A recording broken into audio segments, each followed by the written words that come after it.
1, 2, 1, 2, 3, 4.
That was Punk Rock is a Full-Time Job by Not Half Bad.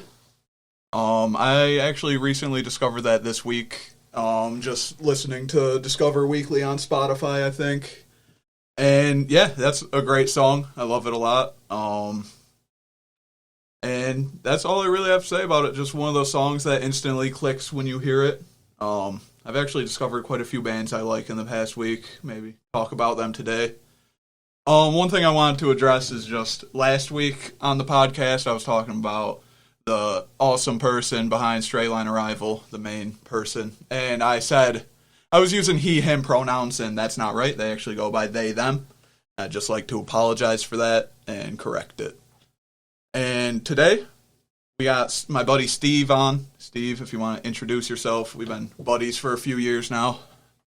Yeah, hey, what's up? I'm Steve. RJ and I know each other through confusing and just ridiculous means, but yeah, I'm a bass player, musician from Canada, and I don't know really what else. Yeah, Canada. I don't really know what else to say about myself other than that. You go to a music college in Canada, right? Maybe don't want to say exactly correct, what one, but I think that's pretty cool. Yeah, I'm going to university for music. I think it's probably fine to say, like, there's only in my opinion, there's only two schools in Canada for music, like post-secondary, that are actually good. Yeah, I'm saying it. Every other school come at me, which is McEwen and McGill, which is in Montreal, but I think it's in Montreal. It's in Quebec somewhere. But yeah, I go to McEwen at the Bachelor of Music program. That's pretty cool. You go to school with some cool people, right? Dude, it's actually insane. I remember my first year, I was kind of expecting everyone to be just a bunch of stuck up jerks and stuff like that, because it's a university. A bunch of Beach Boys wannabe or something. Yeah, or just a bunch of trust fund kids or something. Because I don't know, I think maybe it was just because I'm up until that point I was completely self-taught, right? I didn't know much about anything music related, that I didn't teach myself, theory, all that stuff. I had no idea. And a lot of these kids coming into the school are from actual good music programs in the city and stuff like that. They're a bunch of fancy city kids, and I was they're all gonna be stuck up jerks who are only listening to jazz and classical or whatever. But then I was we're all here because we love music, so it makes sense that these are gonna be the coolest people on the planet. So yeah, that's my experience so far in life, is just usually if someone's really into music, most of the time they're a pretty cool person overall. Oh yeah, totally. Even if I don't know, yeah, even if they're not into the same type of music as you are, there's something about if someone loves music, chances are they're pretty cool. Yeah, definitely, 100%.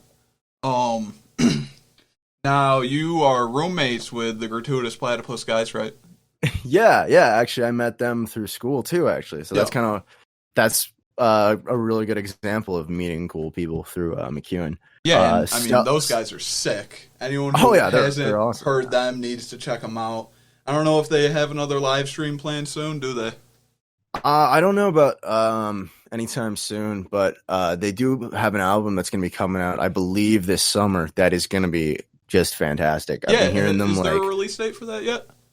I don't think there's an exact release date, but they just finished recording it like about a month, maybe month and a half ago or something. Maybe it's the end of April. So yeah, maybe 2 months ago now. Wow. So like it's still in the works, like being like mixed and mastered and stuff like that. But I really do think it's like some of their best work yet. It's really good. That's awesome. I'm wicked excited to hear that. Fucking it's gonna be really good. As you told me about those guys, first song I listened to, I'm like, oh, well, this is the next big thing. Yeah, right. Just because. And I mean, actually, go ahead. Sorry, go ahead. No, you go ahead. Okay, cool.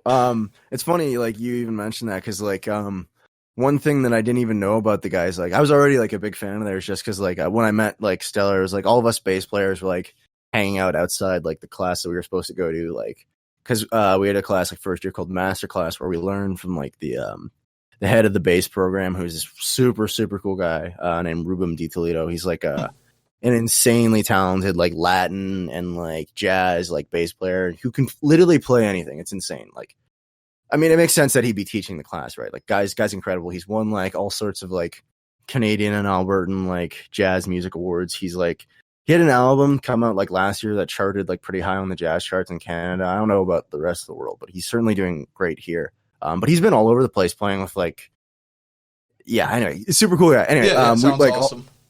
All the guys were like, not guys, because there's a bass player in the program who's a girl and she's awesome. Her name's Jessica. But all the bass players were like standing outside and like, I think it was like me, Stellar, and this other guy, Alex, were standing there, and someone was just like, so what kind of music you guys like?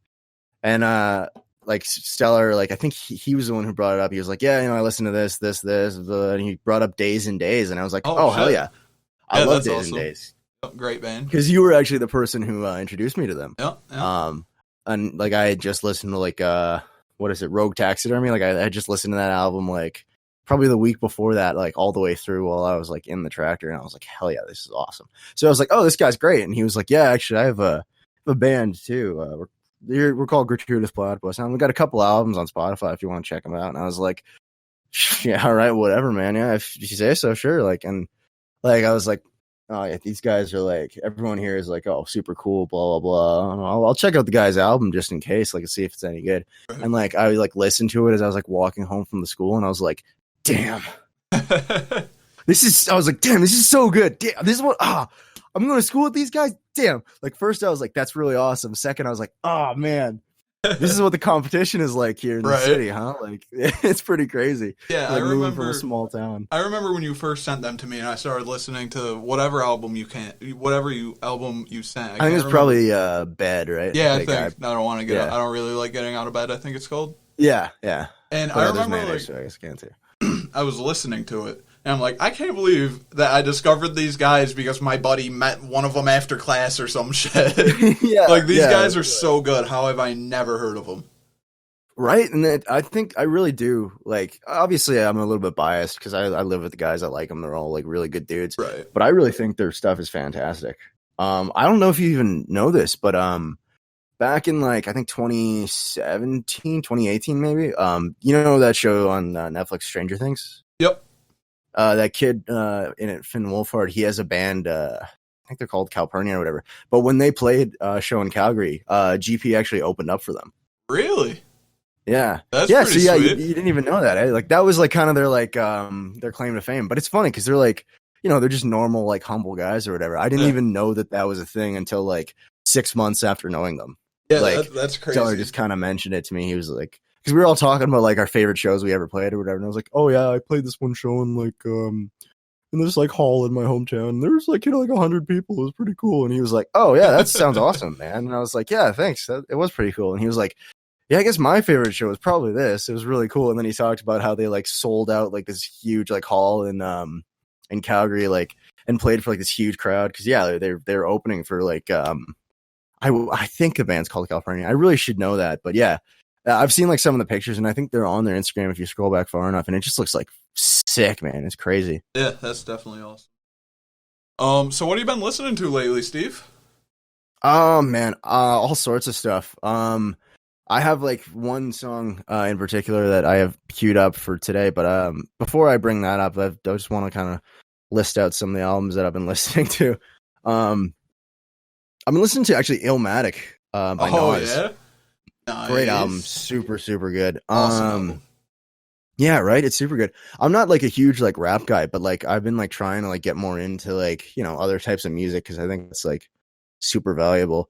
Also I've been listening to my friend Jessica. Actually, I mentioned her earlier.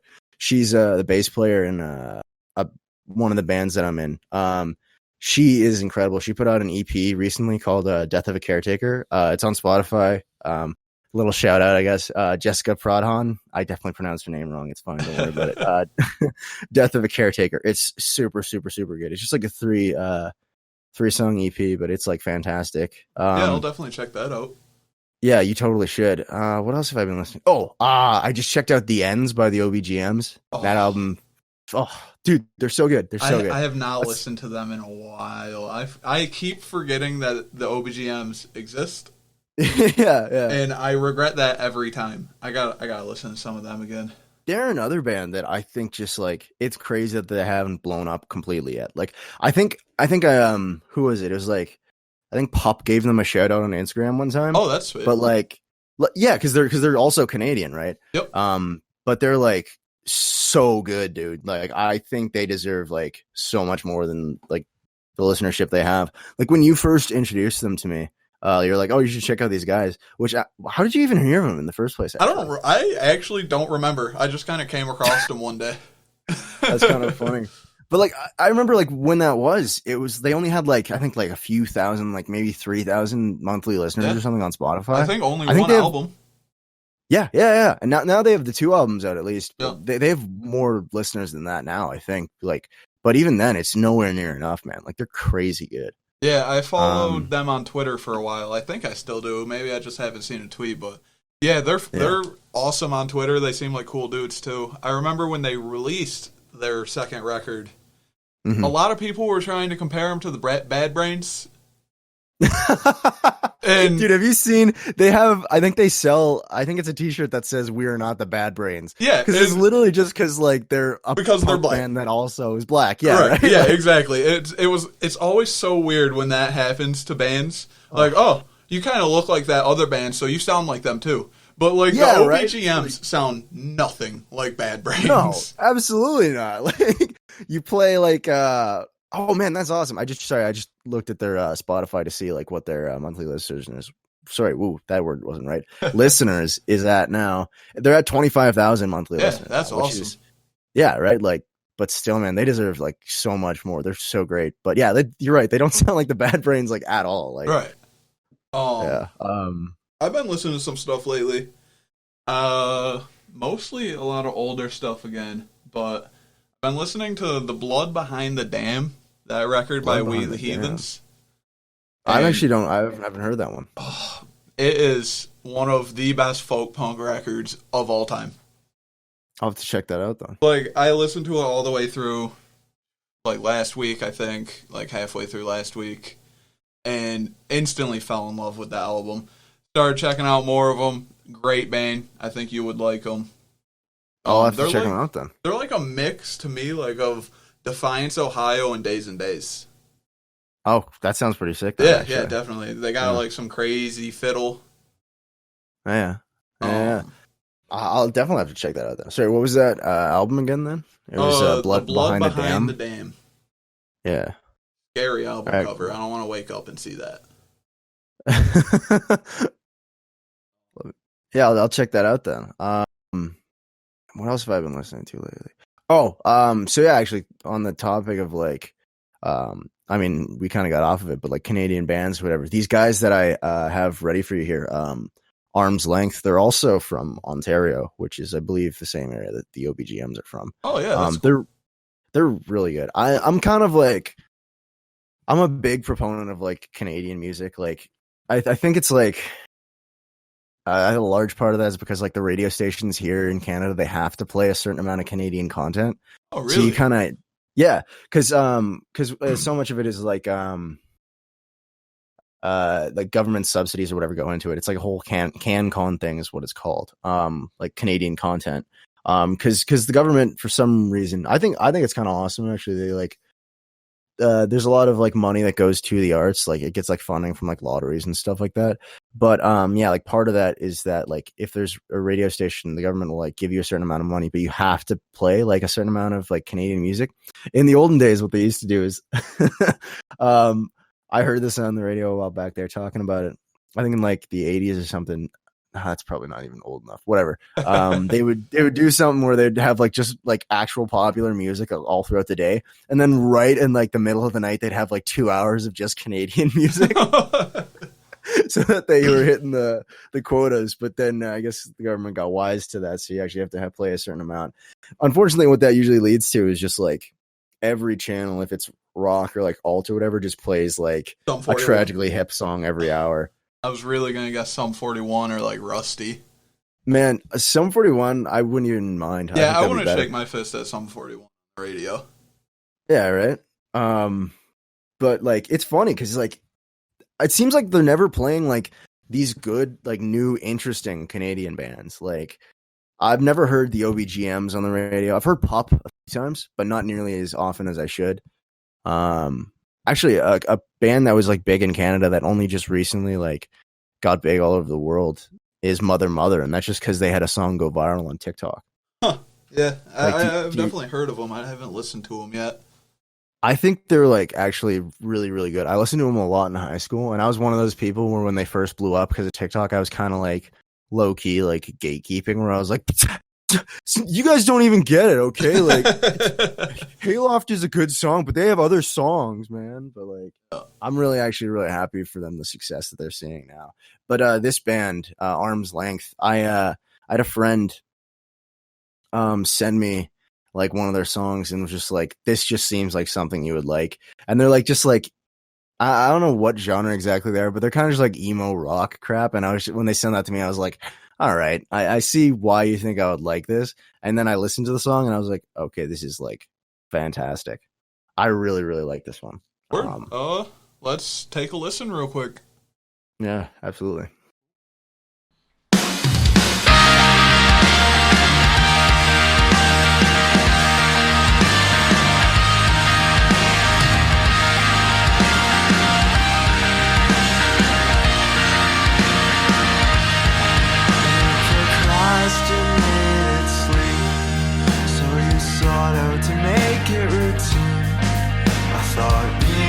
Numbs me, toughening up since the back of your corduroys.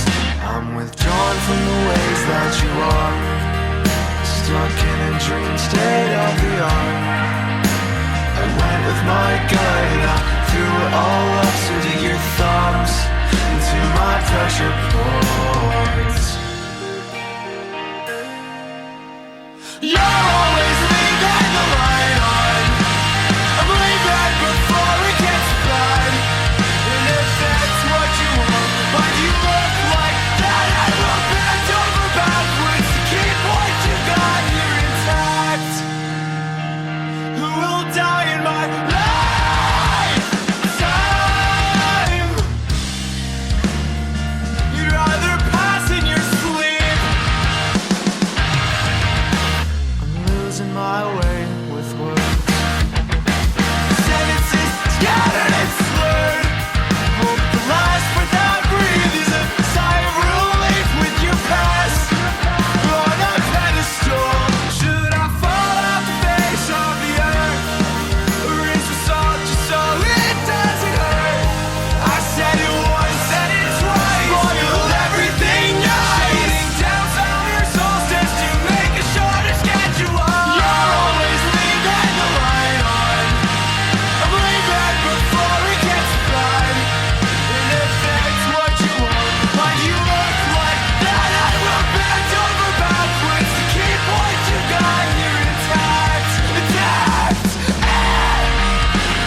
Why do you look like that? I will bend over backwards to keep what you've got here intact.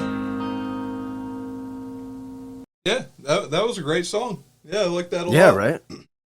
You should definitely check out their album. I think it's called Everything Nice. Yeah. I don't if it, album or EP, whatever. But this song that I just played was called Garamond. It was a single first, and then they put out an EP with it on it. But that whole EP is like fantastic. Yeah. I really like him. I like that guy's voice, and the vibe of the song it's really good. gave me like almost like a Front Bottoms feeling to it.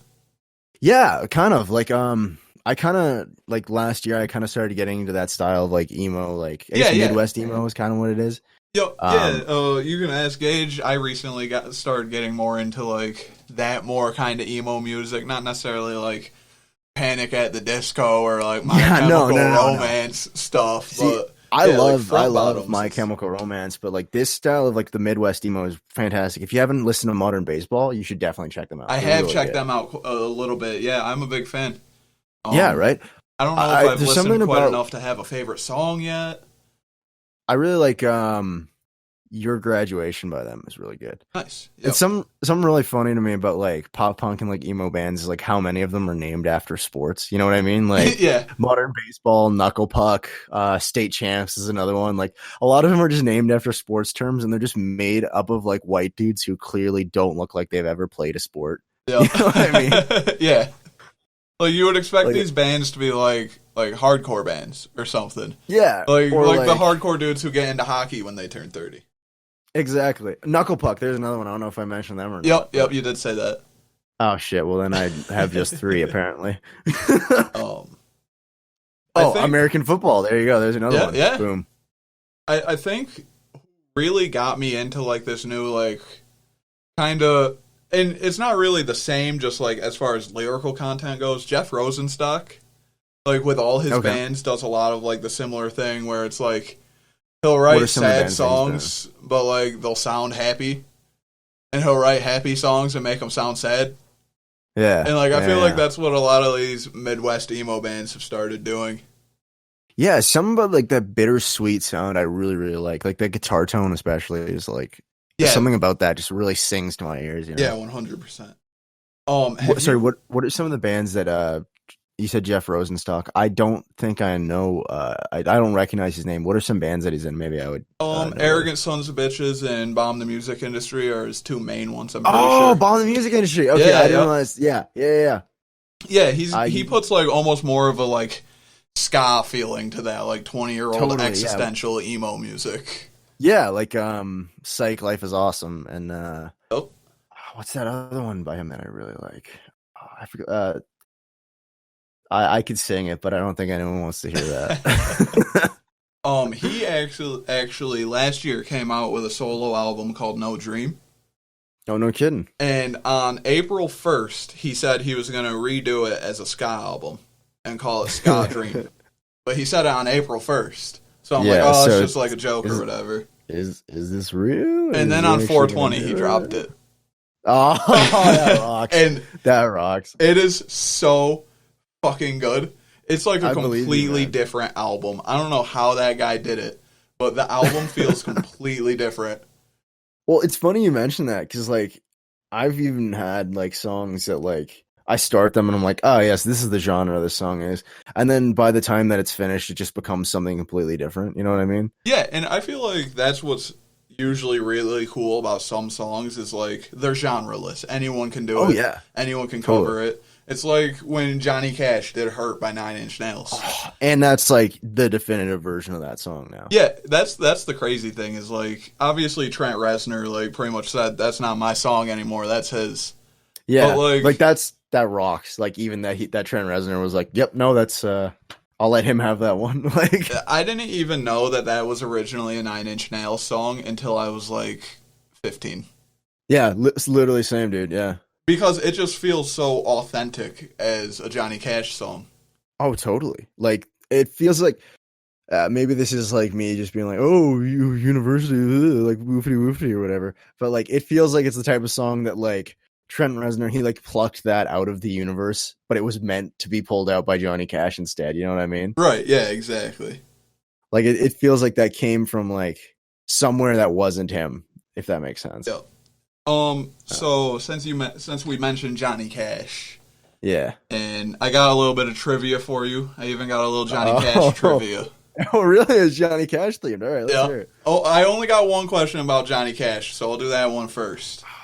Okay, cool. How many albums did Johnny Cash release? Oh man,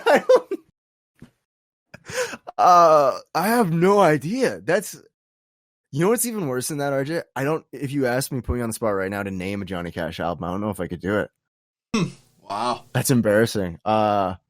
Well, he was pretty old, so he probably made a lot of albums. That's the thing. I'm gonna say like 10.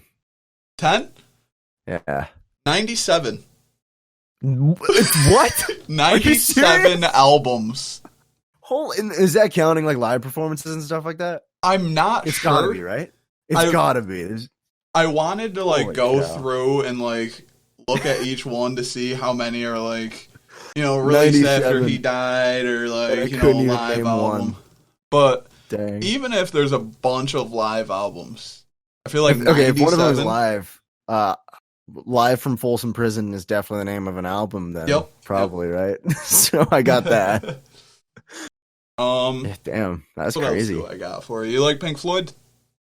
I've been known to listen to Pink Floyd once or twice. How many weeks has Dark Side of the Moon total been on the top 200 albums? Oh man, I feel like that's the type of song that would have been on there for a long time. Whole album. Sorry, yeah, whole album. Yeah. Yeah, I don't know why I said song. Yeah, that album is like the definitive like.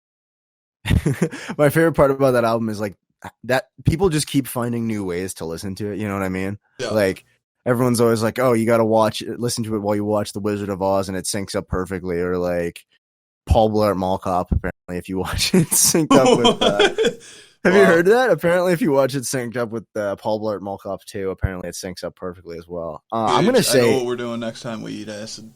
There you go, man. There you go.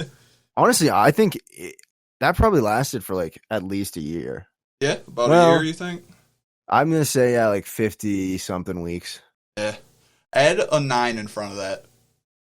Holy crap! Are you serious? 950 weeks. Holy cow! I guess top 200. I guess that makes sense. But still, that's insane. Yeah. And then that album, man.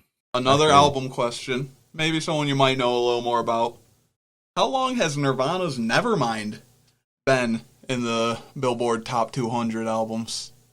Damn. Oh, man. Well, I feel like based on the last question, it's gonna have to be something else that's ridiculously long like that. But now I'm just gonna say it's still on there. It's still on there right now, I bet. Yeah, it is, I believe.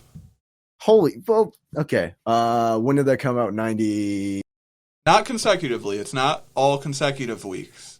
Oh, so there could be weeks that they weren't in there. Same with Pink Floyd. Oh, see, I didn't know. Okay, that makes sense. I mean, I'm like, oh, well, if you told me, I still wouldn't have been able to guess 950. Right. But, I don't know, man. Like, got to be like 300 something. 520 as of a few weeks ago when I wrote it down. Honestly, fair. That's another band that I've been listening to lately again is Nirvana. I never really got into anything past Nevermind. Yeah, that's totally fair. I think there's a few good songs that aren't on Nevermind, but that's pretty much just what I've been listening. Like In Utero, that's what Heart Shaped Box is off of that album, right? Oh, and that's my favorite. That's my favorite Nirvana song, like by far. Right. I just like listening to that live album. Yeah, that is good. Right? Like with The Man Who Sold the World, that cover. That's another one where I think that's better than the Bowie version, like a cover that's better than the original. Yeah, I can agree with that. I really like that. All right, I got one last question for you. Great, let's see if I get this is going to be your redemption question, okay? Yeah, if I get this one right, we forget about all the ones I got wrong. Yeah, if you can get within 10 of the answer, I will give it to you. Okay. 52 songs have debuted at number 1 on Billboard Hot 100. How many have spent a second consecutive week at number 1? Oh man. Okay. So there's like sometimes you see in commercials, it's like, oh, this song was number one on the Billboard charts for how many weeks in a row. So I Yep. feel like it's got to be like quite a few that have done it. Old Town Road was one of those songs that like it was number one for a really long Forever. time for some reason. Yeah, I remember there was like I remember hearing about that like a year after it came out, and I was like, wow, who is still listening to this song? But I don't know. I feel like how long have these Billboard charts been around? Since like the 50s? I feel like there's got to be like an insane amount of songs that have had that happen. Well, only 52 songs have debuted at number one. Oh, right, debuted, yeah. Debuted at number one. So how many do you think have spent a second consecutive week at number one? Honestly, probably like 12. You're within 10. Exactly 10 away. It's 22. Oh, there you go. I was thinking it'd be closer to half, but I was like, you know what? I'm going to go out on a limb and say it was a little bit less, probably. Yeah, so I suppose I will give you the win. I guess I did ask you questions. There we go. That were a little more random. You certainly did ask me questions. I definitely asked you questions. Yeah. You definitely answered them. I did. I gave answers. They weren't right, but I did give answers, and you can't take that from me. Yeah. All right, so Steve, let's talk about classic music. Well, Oh, not absolutely. like classical music, but just music that we see Oh, as yeah, classic. Beethoven. Big Beethoven fan. Because you and me pretty much are always talking about music. Yeah, And pretty much, man. we talk about a lot of old records, I feel like. I think so. I think that's just because we live in the past. Yeah, 100%. Actually just before we actually started recording, RJ and I were talking about as I always do when I talk about music, I was talking about Metallica because Yeah. like Metallica was like a band that like influenced me a lot when I was younger, I guess, because like the first song that I remember ever like having to practice really, really hard to get and then actually getting it was Master of Puppets by Metallica. And like for like that, and just because I also liked listening to the band, I really have like a soft spot in my heart for like Cliff Burton, like the bassist of Metallica, and like those older Metallica records. But I wasn't really like a huge like metalhead or anything when I was younger. Like I listened to a lot of that stuff, but like I also really liked punk. Yeah, Which, like- that's always been my realm. Yeah. And actually, the song that I had here for my classic one or whatever was like the first time I had ever heard like a bass solo in a punk song and been like, actually one of the first times I've heard a bass solo in a song, and it just completely blew my mind. Like the bass solo in this song, Maxwell Murder by Rancid, which it's off of the album And Out Come the Wolves. One of the if you're one of the best 5 punk people, records of all time. exactly. Yeah. If You're one of the 5 people Yeah. who hasn't listened to this album yet, you absolutely have to check it out. And if you're one of the 3 people who don't like it, I'll fight you. Yeah, I was gonna say we'll have to hunt you down, I think. Yeah. Yeah, so what really got you into punk music though? That's a really good question. Actually, funny enough, I was thinking about this earlier today. It wasn't even a punk song necessarily that got me into punk music. You know the band Billy Talent? They're like a Yep. Canadian like alt rock band. Yeah. Yeah. I was over at my buddy Reed's house. I think I must have been like 8 years old or something. And he had just gotten the album, I think it's 2 by Billy Talent. It's the one where there's like the screaming mouth on it. Yeah. And he played the song Fallen Leaves for us. And like I'm 8 years old, and up until that point, the only music I'd ever really listened to was like music that my dad had put on. And my dad just likes country music and like Jimmy Buffett and stuff like that, right? But when I heard that song, it like blew my mind. And then like after that, I was like, "What else do you have? Play me more of your CDs." Like, and he was literally playing us the song on a CD player, which it's hilarious to me to think about that. Like, especially now today, like 8-year-olds, I can't imagine 8-year-olds today being like, "Oh, let's listen to these CDs on the CD player," right? You know, But he played it. not Yeah, to sir. sound like a boomer or anything, but Yeah. I bet there's a good handful of 8-year-olds who probably don't know that you can play music through a CD in a CD player. I know, right? Like they probably don't know what a CD is. Like that makes me feel very old to say that, but Yeah. but yeah, like he played that, and then he also had American Idiot by Green Day, and I started listening to that, and that was actually when I first like got into like pop punk music. At least was Right. like through listening to Green Day. But then yeah, Rancid was the band that actually got me into like real punk. Yeah. And I think it was Ruby Soho is the first song by them that I heard, which is also off of That's An the Outcome of first War. Rancid song I heard. Yeah, right. I think that's the most like accessible one, honestly, because it's like it's really, really, really good, but it's like it's not like as in your face, I guess, as like some of their other stuff. Which like, if I don't know, obviously like you listen to punk music and so do I, so like none of this stuff is really like out there to us. But I remember like when I was first getting into this stuff, you know, like as like a kid, I was like, whoa, this is like, it's fast and it's just coming right at you, you know? Yeah. But like, sorry, go ahead. My story for getting into punk rock is even weirder, really. Yeah. So my dad pretty much, for the most part, listens to rap. He listens to a little bit of like some folky stuff, some pop stuff. He listens to a whole bunch of stuff, but mostly rap. But he's always been a fan of Me First and the Gimme Gimmes. Oh, yeah. Which is like a weird band for like someone who's more into rap to get into. Yeah. And I like, because, so there was that. So my dad would play Me First and the Gimme Gimmes. He'd play like some Green Day and stuff just because he thought it was catchy. Yeah. And, you know, Green Day's alright to throw on in the car, I guess. Yeah. But, my Uncle Matt was in a punk band, like, when I was a kid, which I didn't even remember until, like, a couple years ago. But I think he's the one who really got me into punk music.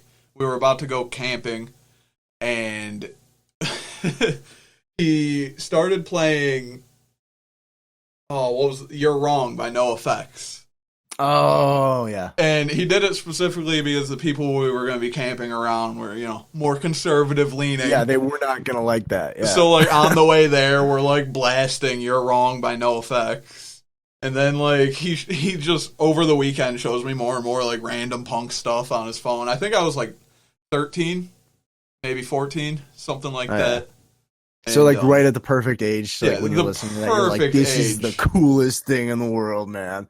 Yeah, it was the perfect age for my uncle to really piss my mom off by getting me into punk rock. Yeah, literally.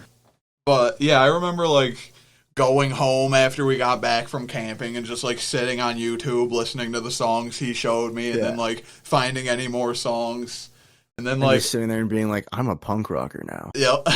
And then like I remember he showed me like, then this was what made like NoFX be my favorite band for a while, and NoFX isn't my favorite band. They're fantastic, yeah.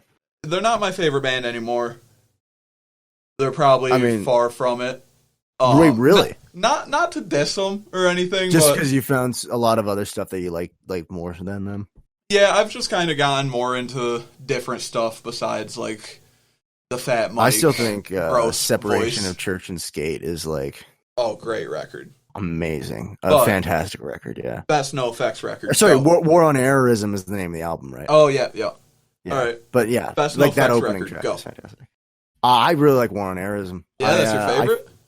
To be fair, though, I also haven't listened to as much of them as you have. Like, I mostly have just listened to that one, and then, like, I know, like, songs off the other albums, but I haven't listened to, like... I'm not as familiar with the actual albums, right? Like... After this, like, you should go and listen to So Long and Thanks for All the Shoes. Oh, yeah. That's the best NoFX record. What songs are on that one? Because I bet I would know it if I... Quarters in Session is on there. Okay. Punk and Drublick is pretty good, too. Punk and Drublick's really good. I think the best older NoFX album... okay, I know this one. Sorry, I just looked at the album art and I totally recognize this one. Oh, yeah. I haven't listened to like the whole thing front to back, though, so... Oh, It's My Job to Keep Punk Rock Elite. That's like one of the best NoFX songs right there.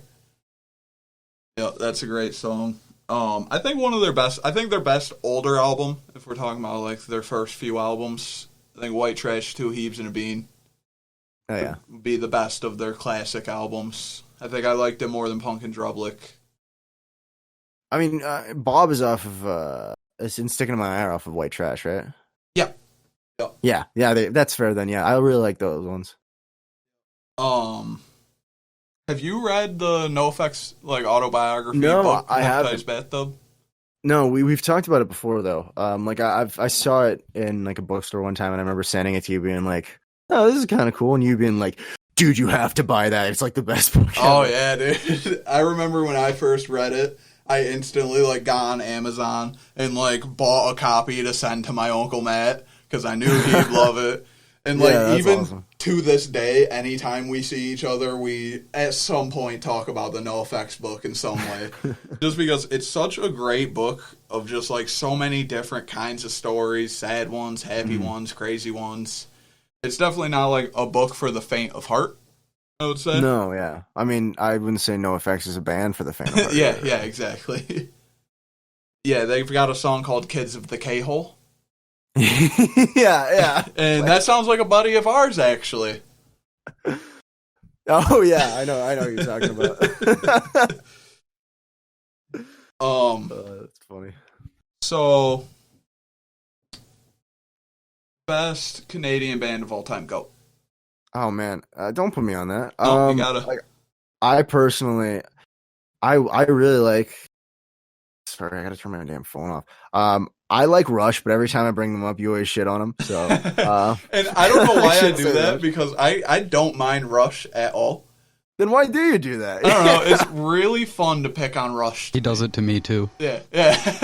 Rush is like a great band, man. Dude, super talented you know guys. I could just never really get into their music. Best Canadian band, Nickelback. Oh, God. Obviously. First of all, I'm calling Stellar right now. I don't have his phone number.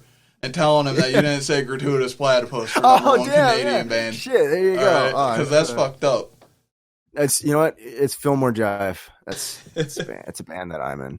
Nice. Yeah. I don't know, man. That's tough. Maybe I feel like, not to like get too greedy, but I feel like I could have a whole separate episode where I just talk about Canadian bands. You know, maybe we'll do that sometime. Yeah. I'll give you like a list of bands to listen to. Yeah, and I feel like there's so many bands that I find out are Canadian and just never knew they were Canadian. Like Sum 41 is one that a lot of people don't know is a Canadian band. Letterkenny taught me that they're a Canadian band. Letterkenny also great show. That's literally like what my hometown is like. Yeah, wonderful show. It took so long for you telling me to watch that show before I finally did. Yeah. I remember when I decided, all right, fine, I'll watch this stupid Canadian show that Didn't Steve it take wants me to Brady watch. also like watching it and talking about it for you to finally just do it? Because Yeah. I remember like I was just like dropping it in the group chat like once a month where I was like, you guys should watch Letterkenny. You guys should watch Letterkenny. Yeah. And then Brady was like, shut up, you stupid Canadian idiot. And then like the next month he was like, you guys should watch Letterkenny. Yeah, and once you guys started making cool bug facts about Letterkenny, I'm like, all right, fine. Me and Gage were sitting in my grandma's living room, like when I was staying there. And I'm like, Gage, you want to watch this weird Canadian show real quick? People keep recommending it to me. And we put it on, and within like 10 minutes, we're like, no, this show's one of the best shows ever. The show rocks, yeah. Just the chirping with the hockey players and the Hicks in that first episode is like fantastic. Yeah.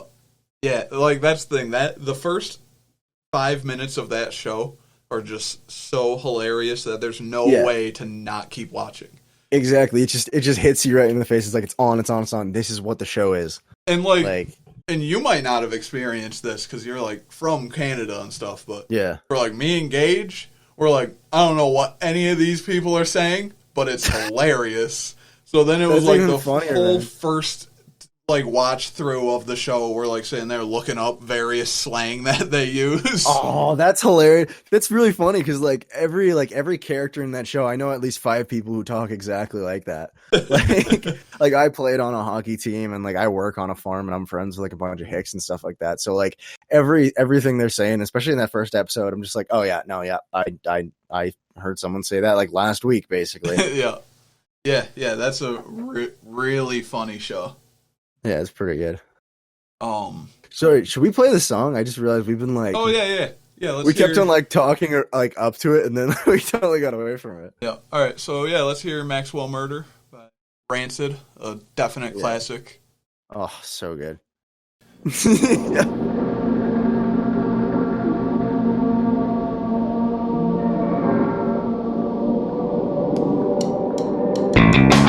gets us in hell. Just when you've been so near. Same old game that he's playing. His souls are never fair. Nobody wanna look back. Everybody wanna get out of that rave all the time. Where's the film? Yes, I'm about the name of that local for the crime. 999 if you really want the truth. Now 999.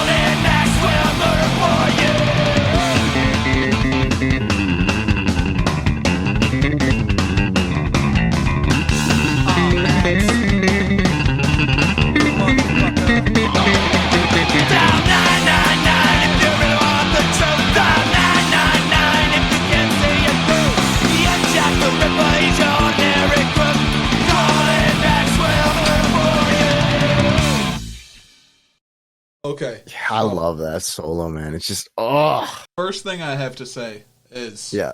every time that song comes on, I just instinctually reach for my bass because I want to be as good as Matt Freeman. Yeah, right. I'm learning that right now, and it's like, it's hard. I haven't played that fast in a long time, and playing like the licks that he plays in that solo, especially, is like difficult. Like, but I love that solo so much. I think that was the first like song where like I listened to it like. I think when I was like 16 or something, I was like, I'm gonna learn that. Yeah. And then I just had to straight up give up. I had to give up, and I couldn't do it. But now I'm finally at the place where I'm like, okay, I can definitely play that. It'll just take me a while to actually get it. So I'm working on it right now. But I'm saying here publicly on the cast, I will be able to play that at some point. Next time you're on, we'll have you play it for us. Oh God, let's not do that. Let's not do that. Nope. That way I can hold you to it. All right. So when I kidnap you to start a band with me, you'll be good enough. You're going to be driving across state lines to do that, man. You're going on the border into Canada if you can do that. Who said anything about driving? Oh, okay. I'm going to teach myself how to fly and go around the world kidnapping people to play a band with me. Without a plane, though? Honestly, haven't really decided that part yet. Yeah. Yeah. But yeah, like that song, man. That's the opening track off the album, if I'm not mistaken. And it's just like such a great way to just like kick it in, man. Oh yeah, 100%. I think the first song I ever heard, or Ruby Soho was the first song I heard off this record. But the first song I fell in love with off this record was actually Lockstep and Gone, which I feel like is the most underrated song on the record. Yeah. The most underrated song. That's one, like, I think, like, basically any other song from that album, I could, like, if you played it, I could sing along every word to it. Lockstep and Gone, I don't think I could. Man, I thought you were going to say, like, Junkie Man or, like, Olympia or something. Every single time that song comes on, I just feel like I'm, like, 16 walking to my water park job again. Like, just because I don't know how it always happened, but every time I'd walk to work, I'd like shuffle my playlist, and that would always be the first song that played. And I lived really close to work, and it was pretty much a one-song walk. Yeah, that was like the only song you would hear, yeah. So like just every time, and I didn't mind. I really liked the song. It's one of those things that just never got old. Or never got old to me. Yeah, I mean, honestly, I that album, it never gets old. Like, yeah, exactly. I think every song on it is like timeless. Great song, yeah. That's like, kind of really Rancid in general. Like, I can listen to any Rancid album at any moment. They've got something. Like, I don't know what it is like about them, but you're totally right. I'll tell you what they got. What do they got? They got Matt Freeman on bass.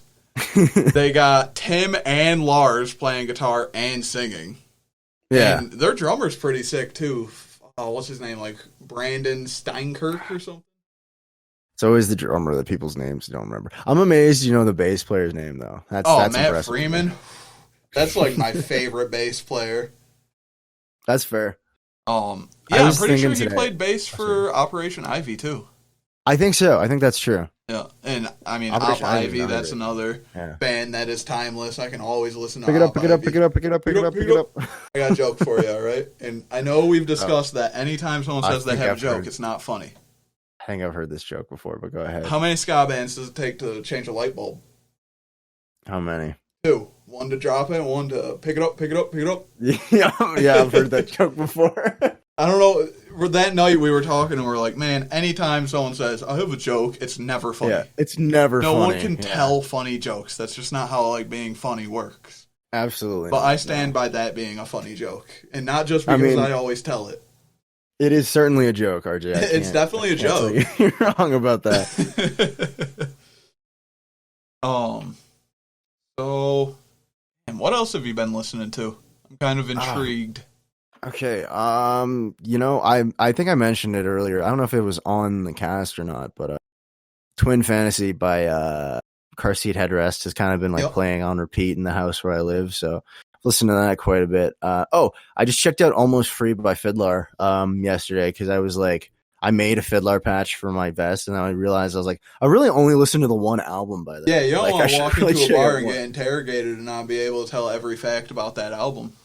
Don't I wanna had take your that patch happen. away. Yeah. I had that happen to me one time when I was wearing a Pink Floyd shirt, like an idiot. I was wearing a Dark Side of the Moon shirt, and I was in the pool in town, and I was just like shooting pool with some friends. The guy walks up and he's like, "I hate to be this guy, but I'm gonna need you to name me 5 Pink Floyd songs right now." And I could do it, so it was fine. But like, I was just like so taken aback. Like I didn't know. I almost like couldn't do it just out of sheer panic. I named like 4, and then I was like, oh my god, I don't know a single other Pink Floyd song. And then I was like, I said 1, and then after I gave him all 5, I was like, oh right, I know a bunch of them. Never mind. But then like I did hard. that, and he was just like, yeah, like when you're It's put on the hard, spot like, like that too. Name 5 Fiddler songs right now. Don't cheap beer. Okay. I was literally don't do this to me. See, it's hard. That being said, I think I can God. name 5 Fiddler songs. Wake, bake, skate. Great one. Max Stoke and can't Broke. surf. Max Stoke can't and surf. Broke. He's just naming their first record. I know. It's the one I've listened to the most. Yeah. Actually, I've been another weird thing that I've been listening to is I've been listening to Tom Waits, who is like one of those names that you always hear, but like I never really actually listened to. He is incredible. I really like his voice. It's so weird. Jockey Full of Bourbon is a great one by him. So is Clap Hands. Oh, here's the most, I think, off the wall thing that I've been listening to lately, and I cannot stop listening to it because it is so good. I had to keep it on repeat. You're familiar with country singer Willie Nelson, correct? Yeah. In 1978, he put out a jazz album. What? Really? And it is fantastic. It's called Stardust by Willie Nelson. It's just him singing like just covers of like jazz songs, because you know that's what jazz is like there's like 5 songs and everyone just sings them over and over. Right. But like, oh my god, this album is so good. Like even if you're not a jazz guy, you should listen to this album. I think it's just fantastic. I really like Don't Get Around Much Anymore, but that's just a great tune in general. Someone to Watch Over Me is really good. But yeah, like I don't know. It's just such a weird like thing, like Willie Nelson jazz album, right? But like my old roommate Mitch, who's a sax player, he's also like one of the coolest people I've ever met. He knows like everything about music. He was like, he mentioned to me like, ha ha ha, like as like he was like, yeah, and Willie Nelson sang a jazz song, and I was like, that's hilarious. That's not real. And he's like, no, it is. This album here, listen to it. It's actually really good. And sure enough, it's fantastic. Yeah, I'm definitely gonna have to check that out. Yeah, it's really good. Oh, do you know the band Highly Suspect? I don't. Oh, really? Okay. Well, I was gonna say you should listen to these guys because they sound like them. But first, you should listen to Highly Suspect. Highly Suspect is a band that I love. Their first album, I think it is fantastic and one of my favorite albums of all time. It's called Mr. Asylum. I think that album is from front to back just a 10 out of 10. I love every song on it. And then every album they've put out since has made me like them less and less. Jeez. Like, yeah, but Mr. Asylum you should definitely listen to. Yeah, I'll but definitely check that out. there's this Edmonton band, which Edmonton is like the city that I live in. This band called Black Mastiff. They have this album called Music Machine that I was listening to. They sound like what Highly Suspect sounded like when I liked them, so I quite like that. What else have I been listening to? Oh, you know what's a band that I just like completely fell in love with last summer and I have just not stopped listening to at all? Oh. Is Joyce Manor. Do you know them? Yeah, I know of them. Joyce I don't Manor think I've is listened so to them good. a ton. Do you know Constant Headache at least? I think so. Yeah. Yeah. That's like the one song by them that I think most people who like have just heard of them but haven't actually listened to them know. But that whole album that's from S/T, that's one of my top 10 albums I think of all time. Yeah, I'll definitely check. I think it's fantastic. I talked to you briefly today. I told you I listened to the new Offspring album. Yeah, I haven't checked that out yet. And honestly, I feel like I wasn't harsh enough earlier. Oh wow, okay. I've, let the album simmer a bit. Yeah. And it's pretty terrible. Like, no offense to Oh Offspring. man. That's such a bummer. They made when it's Smash. like I have Smash hanging on my wall in my living room. Like, Yeah. I like the Offspring. I think, and even since Smash, they have had some good stuff. Like that song "Slim Pickens Does the Right Thing and Rides the Bomb to Hell." I think it's called. Well, Americana had like the kids are all right on it, and that came out after Smash, right? Yeah, the Kids Are Right. Smash was what year? Is a song that I don't know. Like, I used to like The Kids Are Alright, but it really grew off of me. Oh, fair enough. I don't like Pretty Fly for a White Guy. No, I that don't song like sucks. Why Don't You Get a Job. I think Why Don't You Get a Job is one of my least favorite songs of all time. Those two songs are the ones that I like to play ironically, but then people who don't like The Offspring love those songs, and it's Yeah. just like really annoying. You're Gonna Go Far Kid is a great song, and that's Yeah, a that's a later good one, song. isn't it? I I don't know anything else off of that album though, to be fair. So Yeah, but yeah, overall, to me, this new album, it had 2 songs that I would say I like, but I still wouldn't even like add them to a playlist. There's the That's such a first bummer. song, This Is Not Utopia. It's alright, I kind of like it. And then Army of One is pretty good. I completely skipped the song titled We Never Have Sex Anymore. Because that sounds like ugly boomers complaining about their wife not wanting to have sex with them. And I don't got time to listen to that. Sorry. yeah, it's So- just like sorry, Sage noodles. going, like, I hate my wife. I Right. hate my job. So My son doesn't know how to read a book. He only clicked the book. and they covered their own song. What? They covered Gone Away. They covered their own song. Wait, really? And did like piano instead on it. Weird. Yeah, it's like it's weird. I was not a fan of the album. It's. I feel like I'm very conflicted on this because I'm like, I haven't listened to the album yet. I want to get that out of the way first, Yeah. so it doesn't sound like I'm condemning or defending it. But I'm like a big proponent of the idea that bands should be allowed to grow and change and keep making stuff that they, that they think is good, even if it's not what the fans like. That being said, I think bands should be allowed to do that, but that doesn't mean that you as a fan, that type of music still has to be for you. Like, Yeah, that's what I hate when people act like just because you're a fan of a group, you have to like everything they put all out. of their stuff. Yeah, exactly. It's like, no, I'm not gonna listen to something that I think sounds bad. And like, Yeah, I'm not even saying exactly. like the new album is like terrible, as in like it sounds like shit or Yeah, it wasn't it's produced just not well. as It's good, just right? not for me. Sounds Yeah. like something I'd listen to on my way to school on like K-Rock on the school bus. yeah, literally. And that's not what Like- I'm looking for from the guys who release Smash. Yeah, and that's totally fair. And I don't think you should like. I don't know. If you don't, then you don't have to listen to it. Like, and that doesn't mean that their older stuff isn't still like, Right, exactly. like it's still good, right? And Like, exactly what I said was, yeah, the album wasn't bad. It definitely wasn't good. Just made Yeah. me want to listen to Smash. yeah, right. And that's how I felt about like I mentioned it earlier, MCID, like the newest Highly Suspect album. I was listening to it, and like the first, it's so weird because like their older stuff is like this really like I guess hard rock, like grungy type stuff. It's got this really cool dark sound, and then where it's just like distortion guitar, and I love the way the guitar sounds in that Yeah. first album. And then the first track off of MCID, it's like there's guitars, but then it's like beep boop boop boop beep boop boop, like electronic stuff, and then the dude just starts rapping, and I was like, what am I listening to? Like, this is not the same band. And I have a friend who is like, yeah, I like that album. It's my favorite by them. But I certainly don't agree with that. And like Yeah. same thing with like the newest Green Day album. I was just like, cool. This is like not for me at all. I have not listened to the newest Green Day album specifically because of their promotional campaign. Yeah, that's totally fair too. It was Like- kind of obnoxious. Yeah, you saw it, right? Like, it was all Yeah. that, this is real rock. If you don't like Yeah. this, you're a pussy. It's Well, like, that was the thing, right? And Kiss. then it's yeah. Like, I don't know, man. I just was not about it.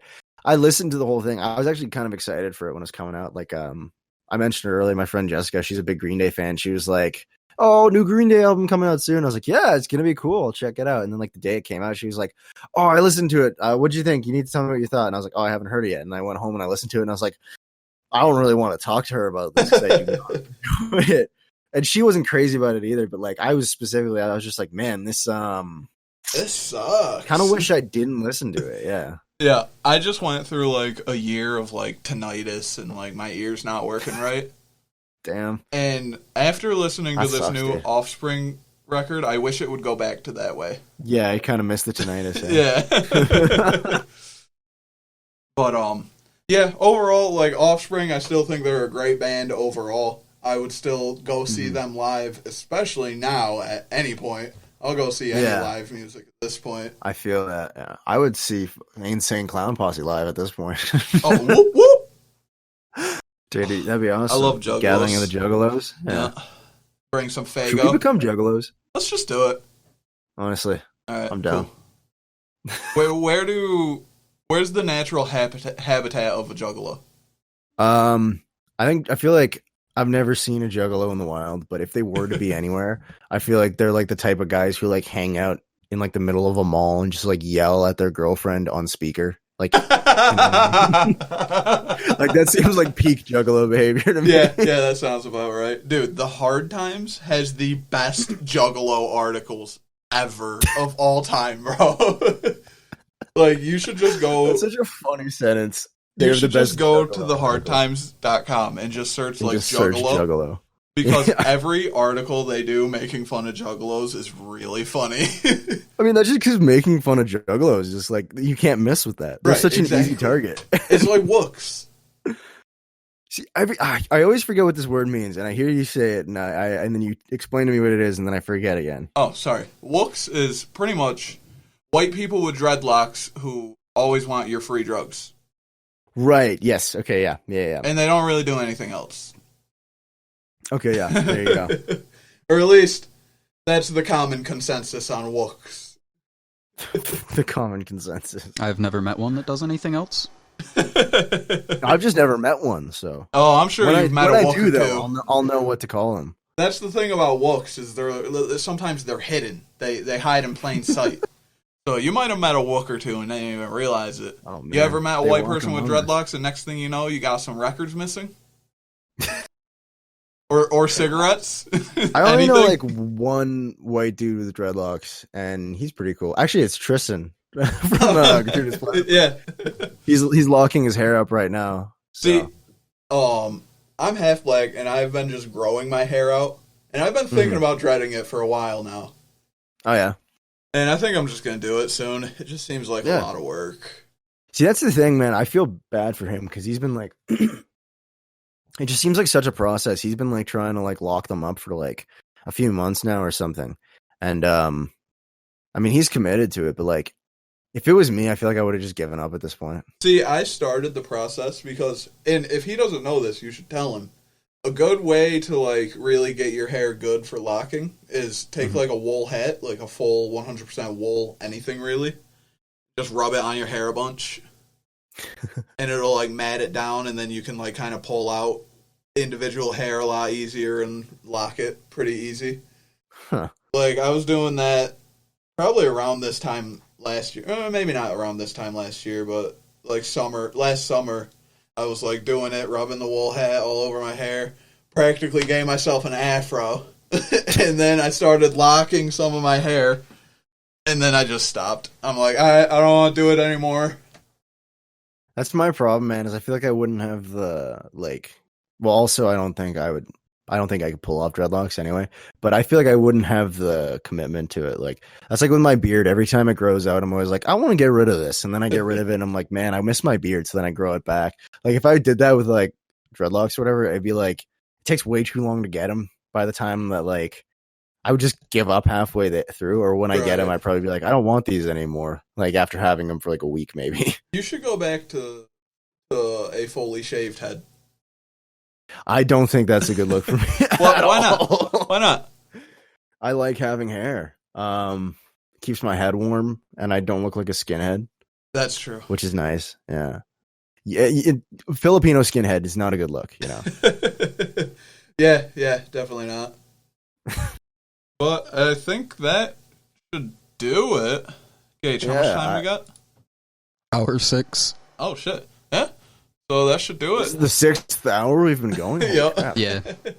That's crazy. Steve, it was great talking to you. Yeah, likewise, man. Yeah, I mean, obviously I'll probably talk to you again very soon. Yeah. But, yeah, take it easy, bro. Thanks for coming on. Yeah, no problem, man. Anytime, honestly. This was a lot of fun. I'd definitely be happy to do it again. Yeah, awesome. Sweet. Take care, man. Yeah, likewise. All right, so I guess that is the end of the show. Next week, We're gonna try and have either another friend of mine on or the guitarist for Your Disorder. If you guys haven't heard Your Disorder, you should check them out on Spotify. I think they've only released one EP so far, demo tape, something like that. But it's really I'll check good. that out right now. Drunk Punks is on there, and I think that's a great song. It's got a Mr. Leahy sample on it from Trailer Park Boys, and that's That really rocks. funny. Another Canadian show. Yeah, another Canadian show. You guys are funny. You Canadians. I mean, apparently, yeah. All right. Well, here's to the Rubble. That's the show. Goodbye. Sick.